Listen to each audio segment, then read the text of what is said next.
하나님 말씀 보겠습니다. 요한복음 20장 24절로 29절 말씀 보겠습니다. 12제자 중에 하나로서 디두모라 불리는 도마는 예수께서 오셨을 때에 함께 있지 아니한지라. 다른 제자들이 그에게 이르되 우리가 주를 보았노라 하니 도마가 이르되 내가 그의 손에 못자국을 보며 내 손가락을 그 못자국에 넣으며 내 손을 그 옆구리에 넣어보지 않고는 믿지 아니하겠노라 하니라. 여드레를 지나서 제자들이 다시 집안에 있을 때에 도마도 함께 있고 문들이 닫혔는데 예수께서 오사 가운데 서서 이르시되 너희에게 평강이 있을지어다 하시고 도마에게 이르시되 내 손가락을 이리 내밀어 내 손을 보고 내 손을 내밀어 내 옆구리에 넣어보라. 그리하여 믿음 없는 자가 되지 말고 믿는 자가 되라. 도마가 대답하여 이르되 나의 주님이시요 나의 하나님이시니이다. 예수께서 이르시되 너는 나를 본고로 믿느냐? 보지 못하고 믿는 자들은 복되도다 하시니라. 아멘. 지난주에 주천동산교회라는 교회의 교인들이 저희 교회를 좀 방문했습니다. 한 3, 4년 전에 저희 교회 청년들이 거지순례 하다가 강원도 영월 주천의 아주 허름한 교회를 방문하게 되었습니다. 컨테이너 박스를 길게 연결해서 10명도 안 되는 작은 숫자의 교인들이 예배를 하고 있는 곳이었는데 너무나 불쌍한 그런 상황이었던 거예요. 목사님도 몸이 안 좋으셔서 신장 투석하시고 또 그 아들이 소아마비인가요? 그 뇌경변이라고 병변이라고 이렇게 몸이 다 일그러져서 제대로 움직일 수 없는 그러한 상황이었고 교인은 뭐 아픈 분들 또 할머니 뭐 몇 분들이 모여서 예배하는 곳이었습니다. 근데 우리 갔던 인솔했던 전도사님이 큰 은혜를 받으신 거예요. 정말 이렇게 열악할 수 있나 할 정도로 힘들었음에도 불구하고 그렇게 뜨겁게 기도하시고 예배하는 모습을 보면서 저희 교회에서 후원도 하고 또 여름 겨울 국내 선교 여행으로 그 교회를 섬겼었습니다. 그런데 안타깝게 작년에 예배당 간판을 새로 교체하다가 그 불똥이 튀어서 이 조립식이다 보니까 그냥 삽시간에 불이 나서 그 컨테이너 박스 예배당이 전소돼 버린 거예요. 그 일로 아마 목사님이 충격을 깊이 받으셨던 것 같은데 건강이 급히 안 좋아지시고 끝내는 돌아가셨습니다.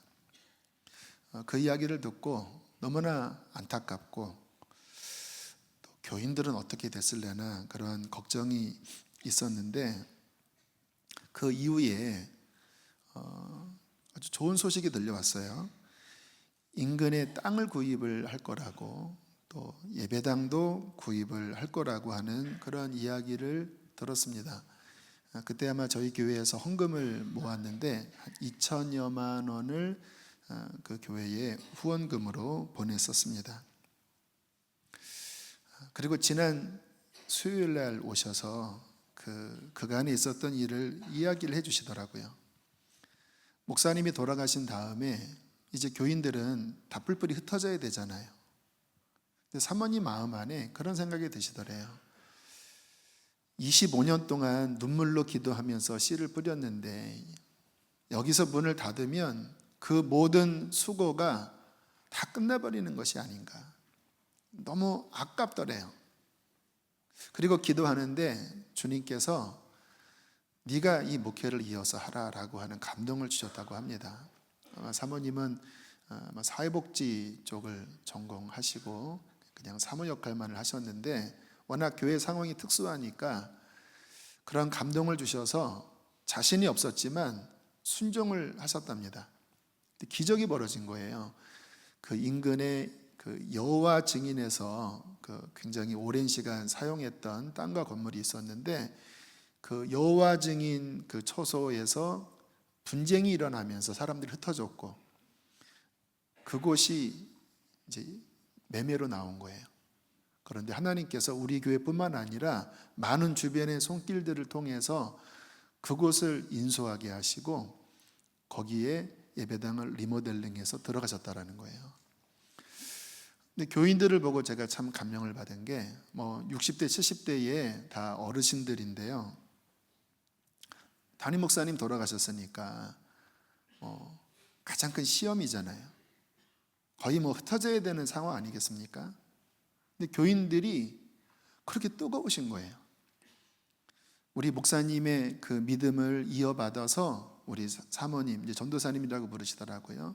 그 사모님, 전도사님과 함께 열심히 기도하면서 하나님을 섬길 겁니다. 그러시면서 우리는 빚도 없대요. 그래서 우리 교회보다 낫습니다. 그랬습니다. 하나님이 은혜를 베풀어 주셔서 그 재정 다 채워주시고 그러면서 한 분 한 분 이야기를 하시는데 그렇게 뜨거우신 거예요. 뭐 예수님 믿은 지 불과 몇 년 안 된 분들도 있고 목자를 잃었음에도 불구하고 오히려 더 뜨거운 믿음, 더 성령 충만해서 그렇게 똘똘 뭉치는 모습을 보고 제 마음에 깊은 감동을 받았습니다. 여러분, 우리의 믿음이란 환경의 영향을 안 받는 건 아니지만 환경이 절대적이지 않아요. 아무리 어려워도 그 어려움을 이기고 더 믿음이 충만해져서 하나님의 역사를 경험하는 경우도 있고 또 반대로 별거 아닌 어려움을 만나 낙심하여 믿음이 떨어져 방황하는 경우도 많이 있습니다. 오늘 우리는 우리의 믿음을 한번 점검을 해봤으면 좋겠어요. 믿음은 단순한 게 아니거든요.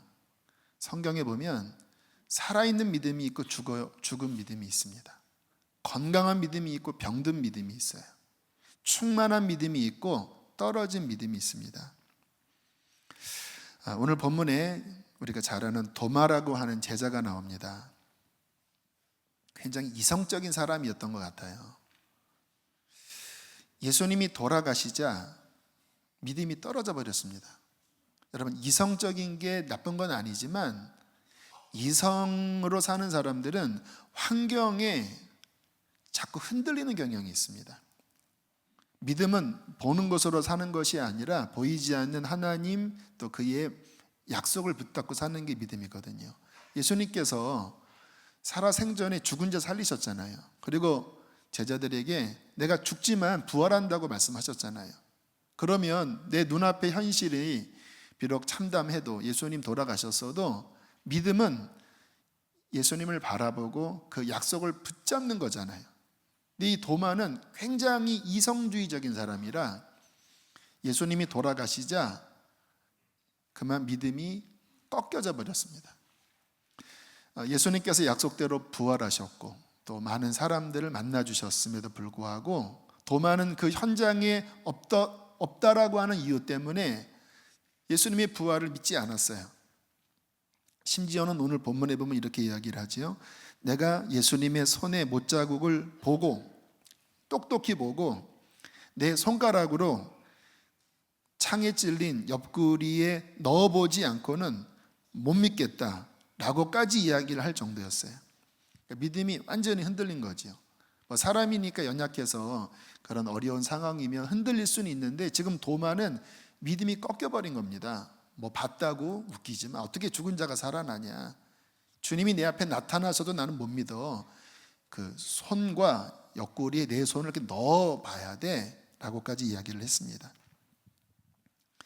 그때 바로 예수님께서 나타나셔서 도마에게 말씀을 하시는 거예요.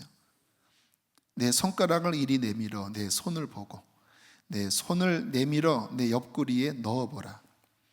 그리하여 믿음 없는 자가 되지 말고 믿는 자가 되라.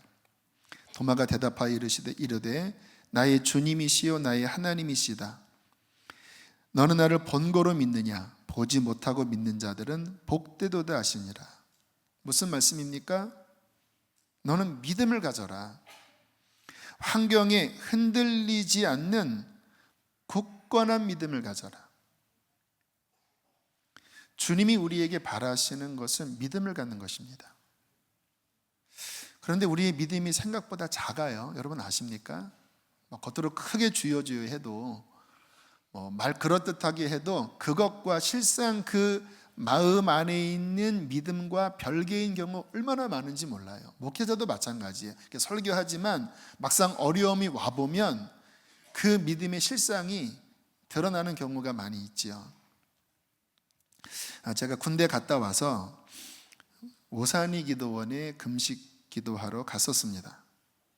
근데 왠지 그런 마음, 감동이 있었습니다. 야, 헌금을 다 드려봐야 되겠다. 근데 문제는 집에 갈 차비까지 다 드리고 싶다라는 마음이 드는 거예요. 이제 모든 집회가 마치고 제가 어떤 기대가 있었냐면 헌금을 드렸으니까 아마 예배 중에 누군가 감동을 받아서 나한테 와서 당신 헌금 냈지요? 하나님이 차비를 주라고 합니다. 이런 응답이 올 줄 알았어요. 근데 내내 기다려도 안 오더라고요.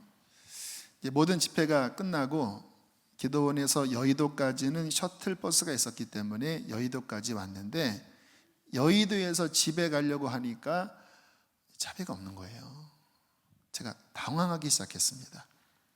이때쯤 뭔가 응답이 와야 되는데, 그래서 이제 그 주변 교회에 들어가서 내가 실은 전도사인데 차비가 없습니다. 차비 좀 주십시오 했더니 줬을까요? 저를 구걸하는 사람 취급을 하더라고요. 그 마음이 좀 상했습니다. 이것 봐라. 하나님, 이게 뭐지요? 그리고 당황해서 막 쩔쩔매고 있다가 뒷주머니를 이렇게 보니까 그때는 그 전화카드라는 게 있었습니다. 공중전화 전화카드. 거기에 한 6,000원인가 있었고 집에 가려면 3,000원 정도 있으면 갈 수 있었어요. 정거장에서 어떤 예수님 안 믿는 분 같았어요. 그분에게 이 전화카드에 3,000원이 있는 줄 믿습니까? 6,000원이 있는 줄 믿습니까? 그렇게 얘기는 안 했지만 여기 돈 있는데 3,000원만 주십시오. 드리겠습니다. 했더니 저를 이렇게 불쌍한 눈으로 보더니 3,000원을 이렇게 주더라고요.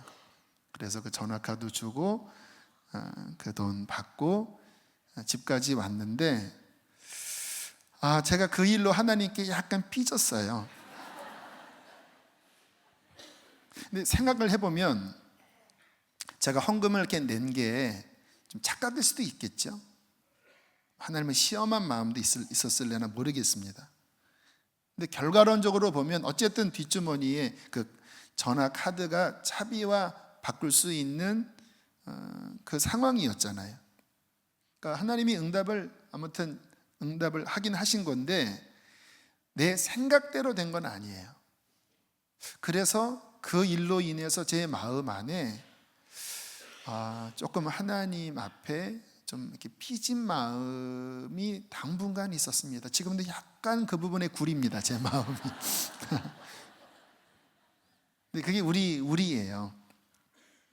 우리는 신앙생활 하면 특히 좀 열심히 하면 이렇게 내가 원하는 계획대로 착착 풀리기를 원합니다. 내가 이렇게 했으면 이런 응답이 오고, 그래서 이러한 문제가 잘 해결돼서 주님이 하셨습니다 간증하고. 그런데 그렇게 진행되지 않을 때가 많거든요. 그러다 보면 그때 우리의 믿음이 약해지고 흔들립니다. 많은 사람들이 이러한 상황 속에 믿음이 흔들려요. 약화됩니다. 믿음이 떨어지면 나타나는 증세가 있어요.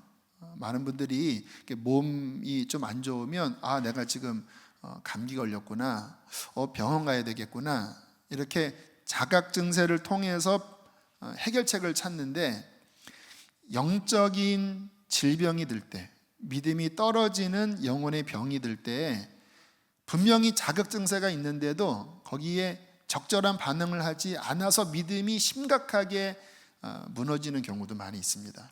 그래서 오늘 우리가 이 믿음의 회복에 대한 말씀을 나누면서 지금 내 믿음이 건강한가?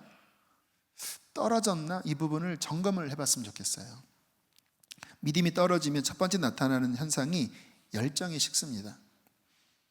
신앙은 마음이거든요. 예수님께서 뭐라고 책망하셨습니까? 이 백성이 입술은 나에게 가깝지만 마음은 내게서 멀다. 마음이 떠나면 아무리 예배당에 있어도 하나님에게서 떨어져 있는 거예요. 세상에 있는 거예요. 신앙이 떨어지면 이 마음이 식고 열정이 식습니다. 하나님에 대한 열정뿐만 아니라 교회에 대한 열정, 영적인 열정이 불이 꺼져요. 이 열정이 꺼지면 어떤 일이 벌어지는지 아세요? 죄가 스물스물 다시 기어 들어오기 시작합니다. 여러분, 우리의 본성은 죄를 원해요. 그런데 우리가 성령 받고 우리 마음이 거룩한 열정의 불이 타오를 때 그 열정으로 육신의 정욕을 밀어내는 거거든요. 세상의 유혹과 싸워 이기는 거거든요. 그런데 이 불이 꺼지면 육신의 정욕을 이기기 어렵습니다. 세상의 유혹이 밀려올 때 그것에 굴복하기가 쉬워요. 그렇게 점점 세상이 들어오면서 방황하는 거죠. 두 번째, 믿음이 병들면 나타나는 현상이 예배가 죽습니다. 여러분, 예배는 신앙의 심장과 같아요. 우리의 신체 기관에 있어서 심장이 중요하잖아요. 사람의 건강은 심장이 얼마나 건강하게 펌프질 하느냐에 달려 있다고 합니다. 이 심장이 아주 강하게 펌프질을 하여 피를 온 몸에 아주 힘있게 공급할 때 이 피가 온몸 기관 구석구석 흐르면서 암도 물리치고 또 바이러스가 돌아와도 그것을 잡아먹고 이 건강을 유지할 수 있는 거거든요. 근데 심장이 약해지면 피가 끝까지 돌지 않기 때문에 이제 건강이 문제가 생기고 기력이 쇠약해지는 거예요. 근데 영적으로 바로 예배가 우리의 신앙에 있어서 심장입니다. 그래서 성도에게 있어서 예배가 살아있으면, 예배가 충만하면 그 힘으로 실은 모든 시험 다 이깁니다. 여러분, 우리는 환경에 좌우되는 존재 같지만 믿음의 삶은 환경을 넘어서는 거거든요. 예배 가운데 하나님 만나고 그 말씀이 우리 안에 흘러 들어오고 성령의 임재가 우리를 채우고 하나님의 지혜와 깨달음이 우리의 삶을 비추면 그 힘으로 어떠한 어려움을 당해도 다 이겨내는 거거든요. 영월 주천동산교회 교인들이 어떻게 그 어려움을 지금 이기고 있습니까? 예배가 살아있는 거예요. 비록 사모님 전도사님과 예배를 드리지만 그 속에서 성령이 역사하시고 하나님의 음성이 들리고 하나님의 위로가 있고 하나님의 보호하심이 있으니까 그 어려움을 이기고 승리하며 나가는 거잖아요. 믿음이 병들면 가장 큰 문제가 이 예배가 막힙니다. 말씀이 안 들어와요. 이게 겉돕니다. 여러분, 물론 이 부분에 있어서 저는 늘 하나님 앞에 몸부림치는 사람이에요. 왜냐하면 제가 설교를 부족하게 함으로써 사람들이 말씀의 은혜 못 받으면 안 된다고 하는 이런 영적인 안타까운 마음 때문에 되게 이렇게 애를 써요. 그래도 저는 부족하기 때문에 성도님들 또 은혜 못 받는 그런 경우 볼 때마다 자책합니다. 죄송합니다. 그러나 제가 보니까 그것만 있는 게 아니더라고요. 성령이 분명히 역사하시는데도 어떤 분이 영적으로 병들면 말씀이 안 들어가요. 그쪽으로 열려 있어야 들어가는 거 아니겠습니까? 태평양에 솥이 떨어져도 압력으로 꽉 막혀 있으면 그 엄청난 양의 물이 하나도 안 들어가요. 그러나 구멍이 뚫려 있으면 들어가는 거거든요. 이 신앙이 병든 많은 분들이 영적으로 이렇게 혼미하게 이렇게 막혀 있어서 말씀이 안 들어가요. 졸려요. 예배에 성령의 터치가 없어요. 하나님의 주시는 어떤 레마가 그에게 들리지 않아요. 그렇게 되면은 어떤 일이 벌어지는지 아세요? 육적으로 살아가게 됩니다. 우리는 세상 사람과 다른 존재인 것은 성령으로 말미암아 영적 힘으로 살아가는 자이거든요. 그런데 언제나 이 영적 힘은 하나님과 관계가 열려 있어야 그 힘이 우리에게 주어지는데, 예배가 막히고 말씀이 막히고 은혜가 막혀버리면 이게 딱 차단되면서 이제 육적인 힘으로 살아가야 돼요. 그럼 어떻게 사는지 아세요? 분주하게 살아갑니다. 뭔가 바빠요. 그런데 하나님과 관련된 것에 바쁜 게 아니라 그냥 바빠요. 그래서 예배 나오기가 어려워요. 왜? 예배 나가고 싶지도 않아요. 왜? 가도 은혜가 안 되니까. 기도가 돼야 기도회를 가지 않겠습니까? 찬양 가운데 주의 임재가 있어야 찬양 예배를 나가지 않겠습니까? 이게 안 되니까 그냥 육적으로 분주하게 당해요.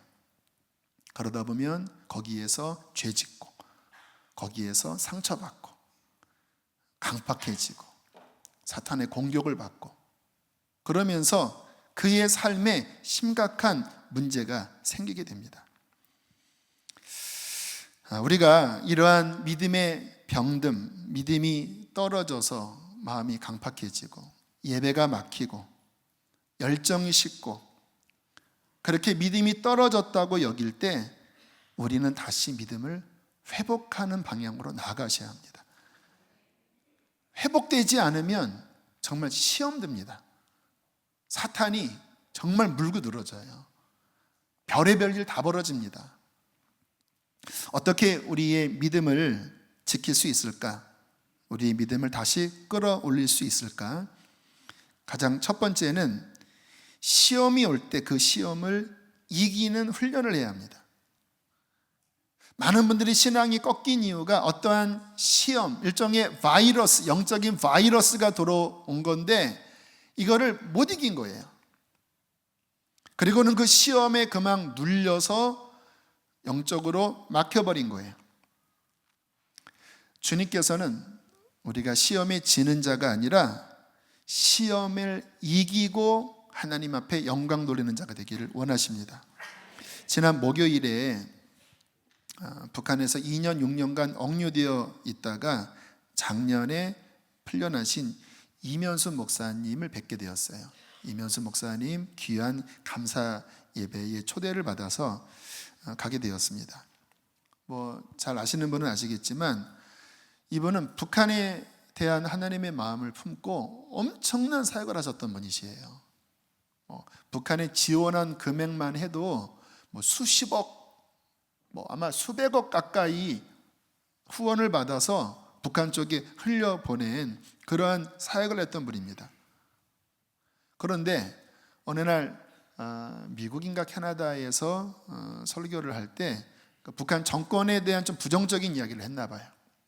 근데 그게 유튜브에 올라갔고 북한 당국에서 그 유튜브를 검색하다가 그 내용이 있는 것을 딱 발견하고 엄청난 후원을 했음에도 불구하고 북한에 들어왔을 때 최고 존엄 모독죄로 붙잡아서 사형 온도를 내렸어요. 그러다가 조금 민망하니까 종신 노동령을 내린 거예요. 2년 6개월 동안 북한에 억류되어 평생 그런 노동을 안 해보신 분인데 정말 말할 수 없는 고초를 겪으신 그런 이야기를 하셨는데요.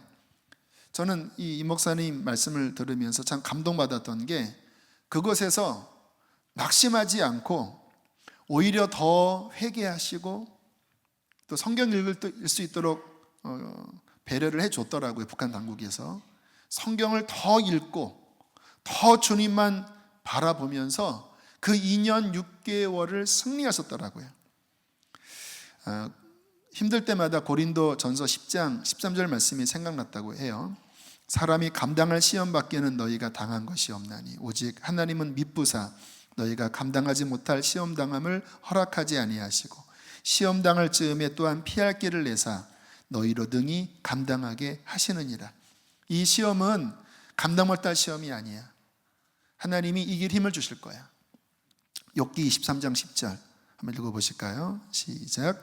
나의 가는 길을 오직 그가 아시나니 그가 나를 단련하신 후에는 내가 정금같이 나으리다. 발가락이 얼어 터지고 허리가 끊어질 것 같고 너무나 두렵고 자기 아들보다 더 어린 그 교도관이죠, 간수에게 막 폭언을 들을 때 몇 개월간 설사를 했대요. 왜? 그 스트레스 때문에. 그러나 그 속에서 감당치 못할 시험당함을 하나님이 허락하지 않았어. 그가 나를 단련하신 후에는 내가 정금같이 나오게 될 거야. 그렇게 믿음의 강한 훈련을 받으신 거예요. 낙심하지 않고. 근데 저는 이면수 목사님 설교를 처음 들었거든요. 그런데 얼마나 쩌렁쩌렁하게 하나님의 말씀을 대언하시는지, 한국교회 회개하라고 하시면서 정말 그 성령에 감동돼서 순결한 정금 같은 단련된 믿음으로 막 말씀을 선포하시는데 엄청난 은혜를 받았습니다. 야, 저분이 북한에서 2년 6개월 동안 지내실 때 그 시간을 통하여 더 용광로에 들어가 재련된 금처럼 더 귀한 믿음이 되셨구나. 그 김하준 장로님이 나오셔서 그 축사를 하셨는데, 그 이제 전부터 김하준 장로님과 이면수 목사님 그 북한 중국 주중대사 때부터 이제 좀 친분이 있었다고 하더라고요. 임 목사님 억류되었다고 하는 소식을 듣고 김하준 장로님이 기도를 하셨대요. 주님, 어떻게 해야 합니까? 어떤 일입니까? 근데 갑자기 마음 깊은 곳에 감사가 나오더래요. 이거 하나님의 계획이 있는 거구나. 북한을 위해서 더 기도하게 하시려고 하나님께서 이면수 목사님을 심으셨고, 또 그 당시에 전 세계 수많은 크리스찬들이 기도했거든요. 우리도 기도했잖아요, 수요 중보 때. 북한을 위한 기도를 쌓기 위하여 하나님이 특별한 시간을 주신 것이구나. 그래서 사모님에게 연락해서, 사모님 걱정하지 마십시오, 낙심하지 마십시오, 기뻐하셔야 합니다. 더 감사하셔야 합니다. 그리고 빨리 나오면 안 됩니다. 빨리 나오지 않게 기도하시라고. 분명히 나오실 텐데 이 시간은 이면수 목사님의 인생에 있어서 또 여러 정황상 아주 귀한 시간이 될 것입니다. 그리고는 2년 반 동안 고초를 겪으셨지만 그곳에서 많은 하나님의 은혜를 경험하고 정금같이 되어 나오셨어요. 여러분, 우리가 신앙생활을 하면서 그와 같은 고난이 있을 때가 있죠. 기도해도 응답이 더딜 때가 있죠. 내가 원하는 그림대로 안 될 때도 많이 있어요. 그때 내가 인간의 생각을 하고 낙심해버리면 신앙이 꺾입니다. 회의감이 들어요. 열정이 이뤄져 버려요. 예배에서 멀어집니다. 방황합니다.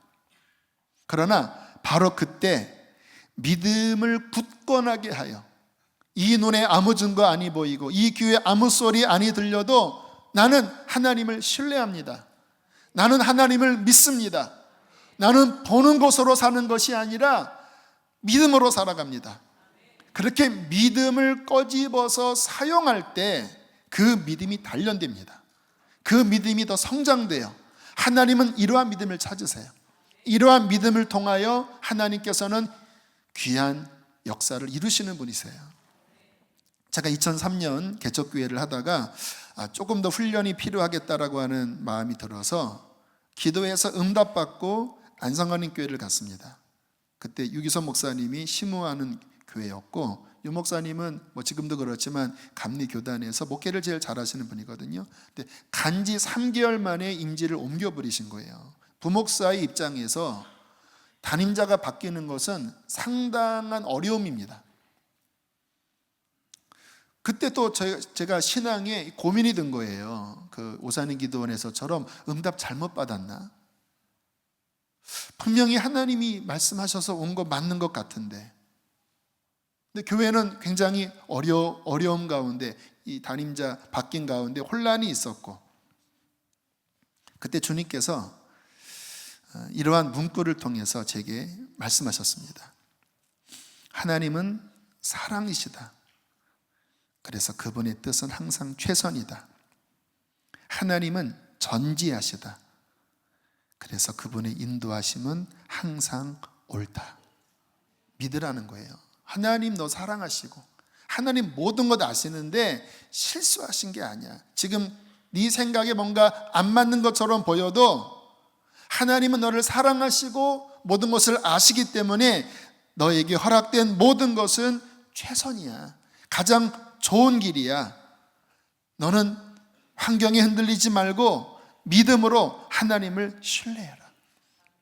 믿음을 딱 붙잡으니까 마음이 딱 안정이 되더라고요. 성경에 의인은 믿음으로 산다고 할 때 이게 바로 믿음이더라고요. 환경을 바라보니까 마음이 막 번민되고 또 낙심이 되고 불평이 남았는데 환경은 하나도 안 바뀌었어요. 근데 믿음을 붙잡으니까 그 순간 마음이 고요해지더라고요. 풍랑이 잠잠해지고, 그리고 2년 정도 있다가 다시 주님이 인도하셔서 선화목적교회 갔거든요. 근데 지금 돌이켜보면 그 안산에서의 그 2년의 시간은 제 생애에 가장 행복했던 시간 가운데 하나예요. 그때 젊은이들 사역도 하고 또 그곳에 있는 영혼들을 섬기면서 그때 생각하면 기쁨이 있습니다.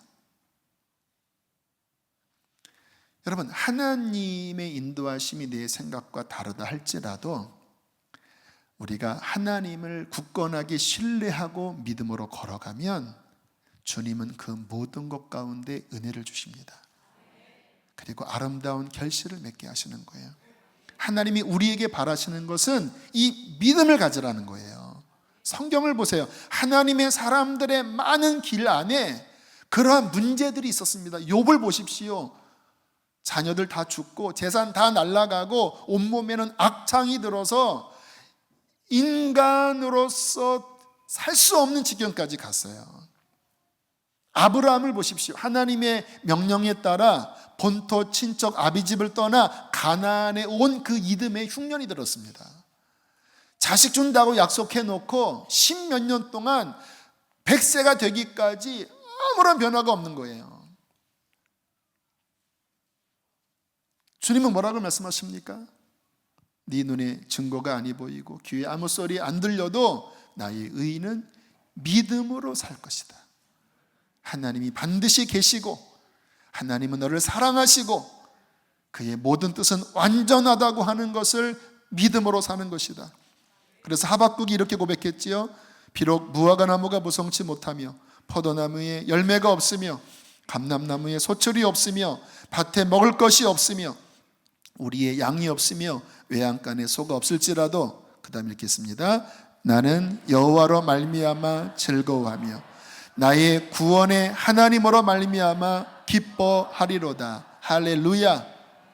하나님 때문에 나는 이 세상에서 기쁨을 가질 수 있고 그 하나님이 나를 구원하실 것을 믿음으로 말미암아 나는 행복해 할 것입니다. 이 굳건한 믿음으로 살라는 거예요. 두 번째, 이 믿음을 지키는 길은 깨어있는 것입니다. 여러분, 우리의 신앙생활에 영적 싸움이 있는데요, 그것은 뭐냐면 우리의 신앙을 노리는 적과의 싸움이 있다는 거예요. 예전에는 월급을 봉투로 받았잖아요.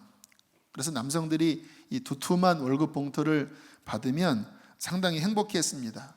그것을 아내에게 했다 하고 주면 권위가 있었거든요. 근데 지금은 그게 다 없어졌는데, 근데 그 당시에 그 월급날에 월급을 노리는 쓰리꾼이 있었어요. 쓰리꾼 아십니까? 그래서 그때 저도 기억해보면 많은 사람들이 그 월급을 주머니에 넣고 또는 가방에 넣고 오다가 차 안에서 또 길거리에서 쓰리 맞았다고 하는 이야기를 종종 들었어요.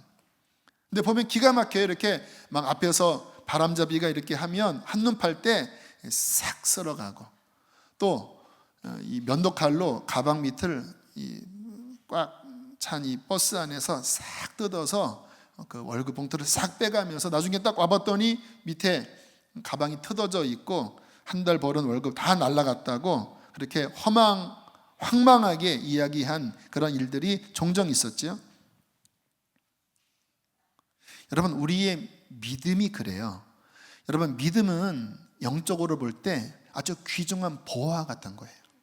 이 믿음이 우리 안에 있으면 이 믿음으로 하나님 만나거든요. 이 믿음이 있으면 믿음으로 말미암아 하나님과 동행하게 되거든요. 그래서 영적으로 보면 우리가 믿음을 갖고 걸어가면 사탄이 이 믿음을 훔치려고 합니다. 복음서에 보면 이 믿음의 말씀 씨앗이 뿌려졌을 때 사탄이 와서 훔쳐갔다고 그랬잖아요. 어떤 사람이 믿음을 갖기 시작하면, 믿음이 성장되기 시작하면 사탄은 다시 그 믿음을 빼앗으려고 그 사람의 약점, 또 여러 가지 주변 환경을 흔들어서 그것을 빼앗고자 합니다. 제가 공주에 첫 목회를 나갔을 때 가자마자 첫 번째 10일 특별 새벽 기도를 했거든요. 아무튼 그 교인들이 그 10일 동안 새벽 기도하면서 참 많이 회복이 됐는데요. 그 이후에 들려오는 소식이 뭐냐면 막 가정마다 막 벌집 쑤셔 놓은 것처럼 막 일들이 벌어지는 거예요. 막 어떤 분은 왜 그 논에 뭡니까? 어떤 벌레에 물려서 그 온몸에 막 열병이 생기는 그런 거 있잖아요. 그래서 뭐 그런 풀밭에서 자지 말라고 하는 뭐 그거에 물려서 막 거의 막 3일 동안 사경을 헤매는 분도 있고요. 뭐 어떤 분은 막 아무튼 각 가정마다 이 들쑤신 일이 벌어진 거예요. 그때 제가 나이가 30살이었는데 제가 그 영적 원리를 잘 몰랐던 거예요. 이 시골 교회에 가라앉아 있던 교회에 막 기도가 살아나려고 하니까 이 영적 반격을 받은 겁니다. 그때 물러나지 않고 더 진격해서 뚫고 나갔으면 아마 훨씬 더 승리하는 목회를 했을 텐데 그때 주춤거리다가 주도권을 빼앗긴 기억이 나요. 우리의 신앙생활에 가만히 보세요. 우리의 모습을 보면 우리 교회 처음 와서 뭔가 회복이 되고 또 훈련받고 뭔가 믿음이 살아났다가 그 살아난 믿음이 쭉 올라간 분도 계시고 또 무슨 일 때문에 믿음이 꺾인 분들도 계셔요. 왜 그런 일이 벌어졌을까요? 환경적인 이유가 있습니다. 그러나 영적인 눈으로 보면 내 믿음을 쓰리 맞았구나. 내가 하나님 앞에 다시 기쁨이 회복되고 기도가 회복되고 순결함이 회복되는 것을 시기하는 대적 원수 사탄의 공격을 받았을 때 내가 이것을 지키지 못하고 빼앗겨 버렸구나. 근데 왜 빼앗긴지 아세요? 깨어있지 않았기 때문에 그래요. 우리의 신앙은 늘 깨어서 경계해야 하고 그 마귀의 여러 속임수를 대처하여 믿음의 방패로 막고 승리해야 합니다. 여러분, 이 떨어진 믿음을 회복하는 길은 하나밖에 없습니다. 다시 주님 앞에 나아가 주님과 깊이 독대하는 시간을 갖는 거예요. 이것은 우리의 신앙생활 회복에 있어서 아주 핵심적인 부분입니다. 그 이면수 목사님이 그런 이야기를 하시더라고요. 북한에 억류되어 있었을 때 감사했대요. 뭐가 감사했냐면 하나님을 깊이 만나는 시간이었다라는 거예요. 물론 그 전에 북한 구제하는 사역을 했을 때 참 선한 일을 했지만 너무 바쁘셔서 성경을 많이 읽지 못했노라고 그렇게 겸손한 이야기를 하시더라고요. 너무 바빠서 하나님을 깊이 만나는 시간이 없었대요. 그래서 자꾸 자신의 이러한 믿음이 영적으로 떨어지는 현상을 보면서 어디 수도원을 갈까? 이집트 어디에 그런 수도원 공동체가 있는데 거기 한 6개월간 다녀올까? 그러다가 그렇게 하지 못하고 했다라는 거예요. 그런데 어쨌든 뭐 문제가 생겨서 북한에 억류되었는데 그곳에서 평생 읽은 성경보다 아마 더 많이 읽으셨나 봐요.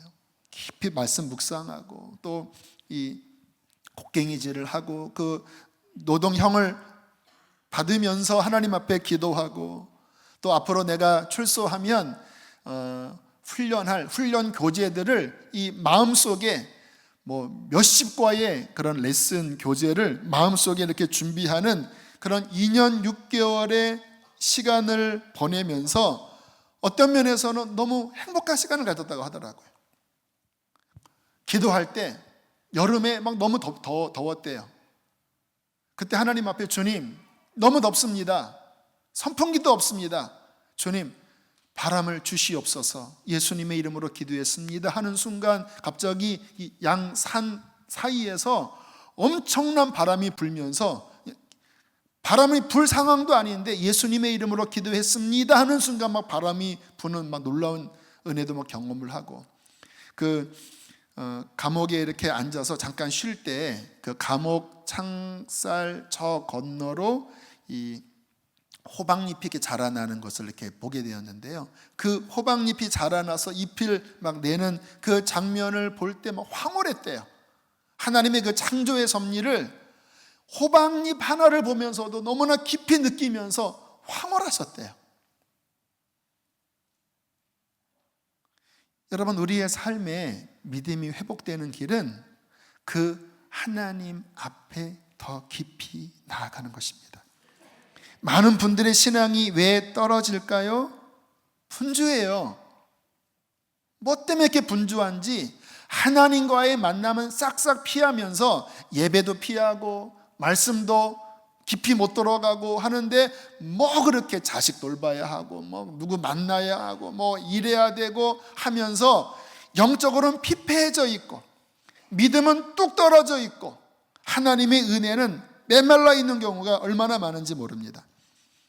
누가복음 21장 34절에 이렇게 주님이 경고하셨습니다. 우리 함께 읽겠습니다. 시작. 너희는 스스로 조심하라. 그렇지 않으면 방탕함과 술취함과 생활의 염려로 마음이 둔하여지고 뜻밖의 그날이 덕과 같이 임하리라. 그러므로 너희는 장차올 이 모든 일을 능히 피하고 인자 앞에 서도록 항상 기도하며 깨어있으라. 항상 기도하며 이 시험과 싸우고, 그리고 아무리 힘들어도 내 앞에 기어서라도 나와서 나를 독대하고 나의 음성을 듣고 내 앞에 서 있도록 힘쓰라고 주님께서는 우리에게 권면하시는 겁니다. 지난 주간 이 말씀을 준비하면서 저를 위해서 그리고 우리 성도님을 위해서 기도하는 시간을 가졌습니다. 제 믿음도 아무튼 약간 가라앉은 느낌도 들었고, 또 우리 교우들의 믿음도 그렇게 뭔가 떨어진 분들이 적지 않다라는 마음이 들어서 하나님 앞에 이 말씀을 붙잡고 기도하는 시간을 가졌습니다. 근데 주님께서 이 믿음의 원리를 깨닫게 하시더라고요. 여러분, 믿음은 관념이 아닙니다. 히브리서에 뭐라고 말씀하냐면 믿음의 주요 온전케 하시는 이인 예수를 바라보라라고 할 때 원어적인 의미는 믿음의 창시자요 완성자인 예수를 바라보라. 그러니까 믿음은 뭐냐면 예수님이 곧 믿음이에요. 어떤 내 관념이 아니라 믿음은 뭐냐면 그 예수님이 내 안에 들어오는 겁니다. 그래서 믿음이 있는 상태는 그 예수님과 연결된 상태예요. 내 마음이 열려서 내가 사는 게 아니라 그 예수님이 내 안에 흘러 들어와 그 예수님의 생명력으로 삽니다.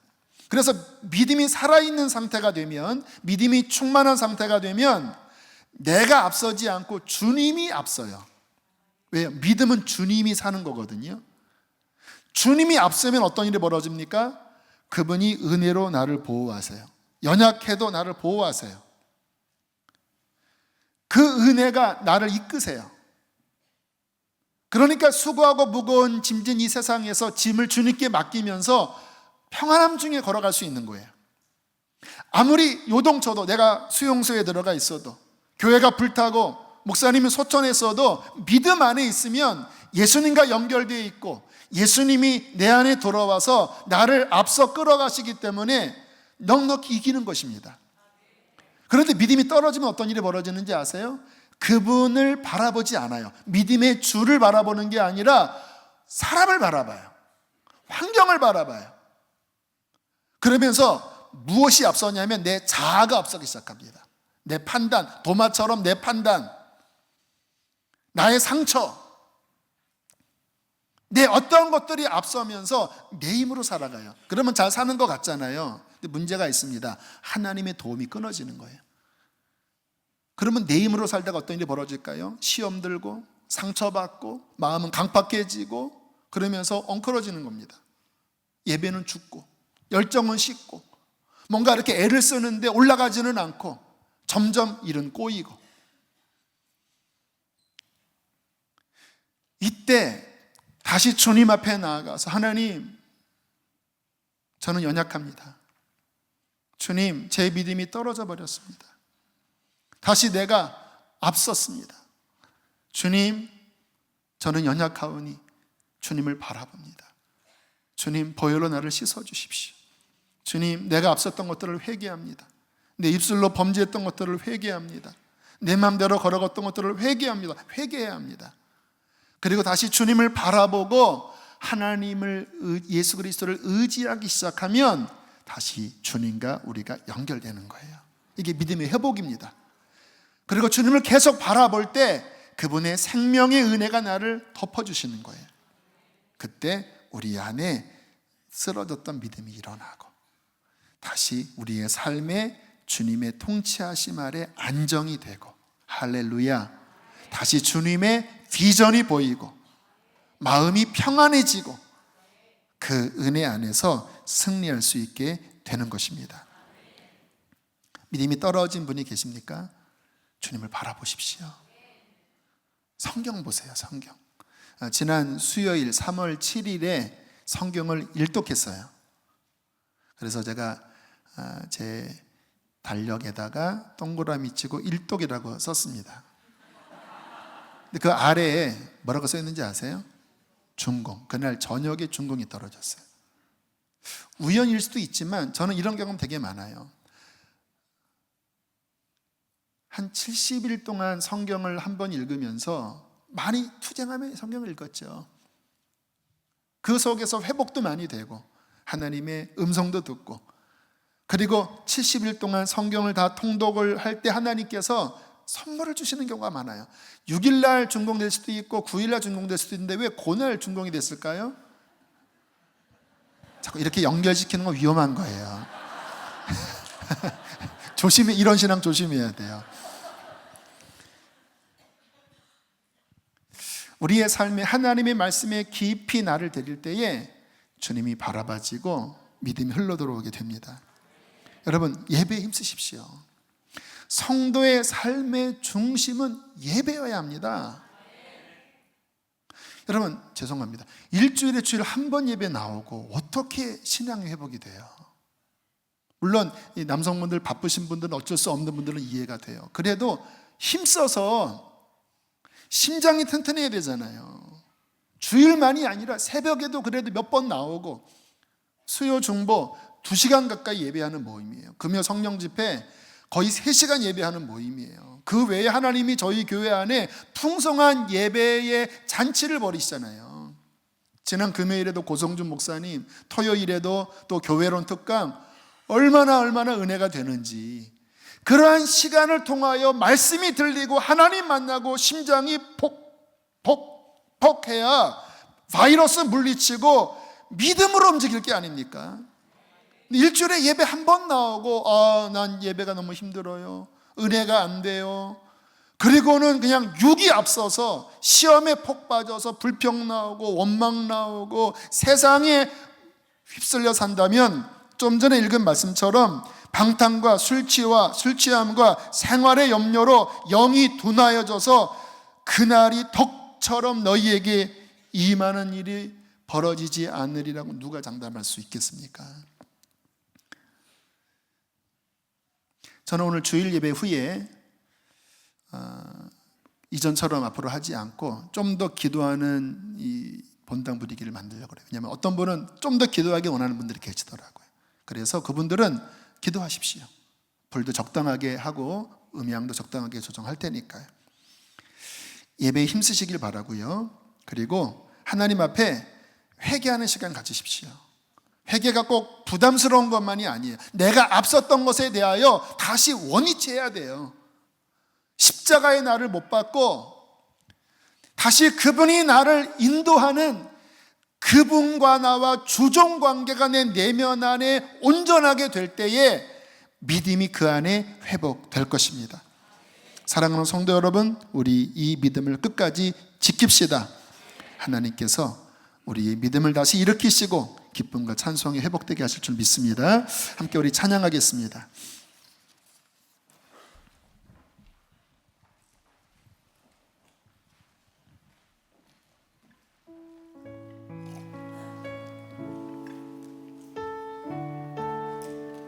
차라리 지금부터 불을 아까 얘기했던 대로 그렇게 조정하시고 기도하고 돌아가시겠습니다. 나 주를 멀리 떠났다. 나 주를 멀리 떠났다. 이제 옵니다. 나 죄의 길에 시달려 주여 옵니다.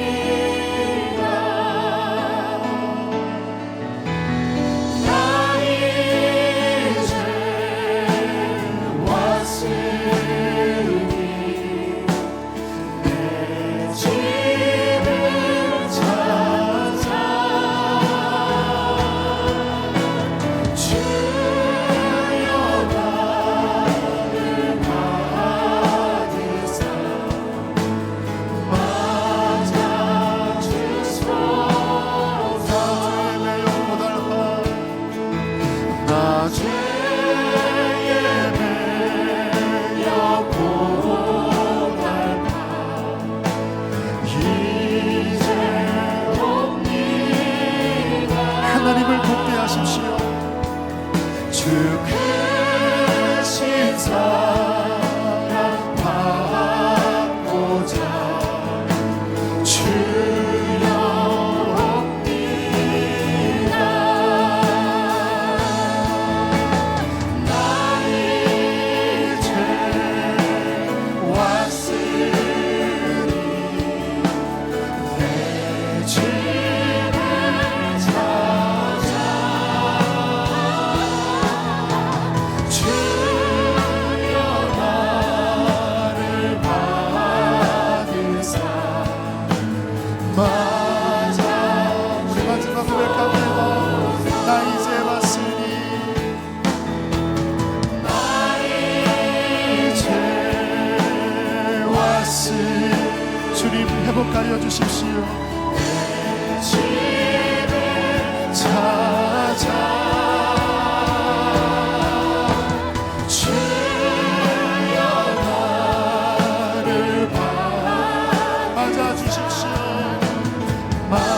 우리 주님을 크게 한번 부르시고 우리 회개하면서 기도하시겠습니다. 주여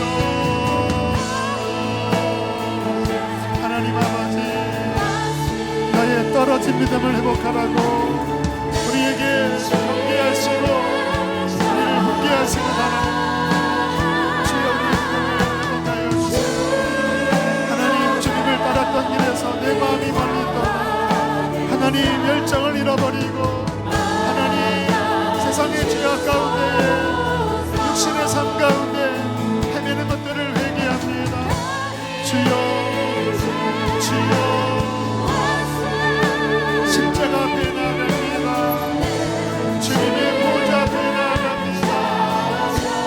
어린 양의 피로 우리를 씻어주시고 주여 떨어진 믿음을 회복하여 주십시오.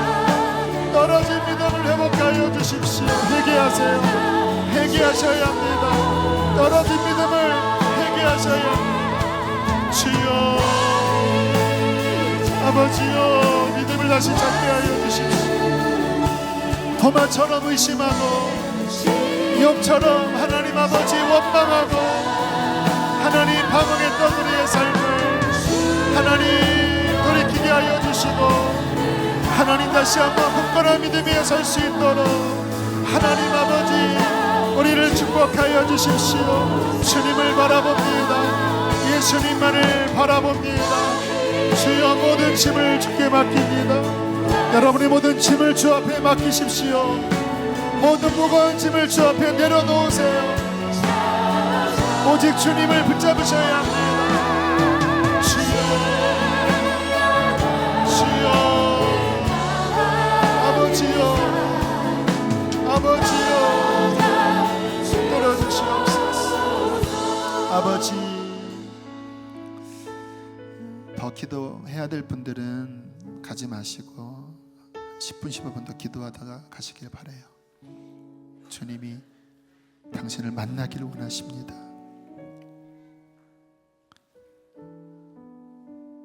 바울처럼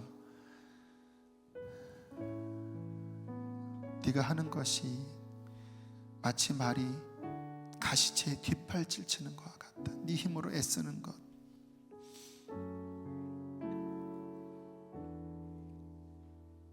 주께서 우리에게 평안함을 주길 원하십니다. 살아계신 하나님, 보혈로 우리를 덮어주십시오. 다시 회복되기를 원합니다. 주님이 아니면 살 수 없는 나입니다. 은혜 때문에 내가 여기까지 왔습니다. 그런데 사탄의 시험에 내가 넘어져서 그 귀한 믿음을 도둑맞았습니다. 감사를 도둑맞았습니다. 하나님, 다시 말씀 앞에 나를 돌아보고 주 앞에 나아오니 나를 받아주십시오. 다시 내 안에 온전한 믿음이 회복되어지게 하여 주십시오. 내 속에 찬송이 회복되어지게 하시고 기도의 문이 다시 열리게 하시고 말씀이 내 안에 깨달아져서 사람이 떡으로만 살 것이 아니요 하나님 입에서 나오는 말씀으로 살 것이라고 한 그 은혜가 내 안에 회복되어지게 해주십시오. 감사합니다. 하나님, 귀한 예물을 봉헌합니다. 기쁘게 흠양하시고 주여, 우리 성도들의 기업 복 주시옵소서. 하나님을 위하여 쓰임받는 재정되게 해주십시오. 이제는 우리를 죄에서 건지신 예수 그리스도의 은혜와 하늘아버지의 그 크신 사랑과 성령의 교통하심이 사랑하는 교우들 안에 충만히 함께 있을지어다. 아멘.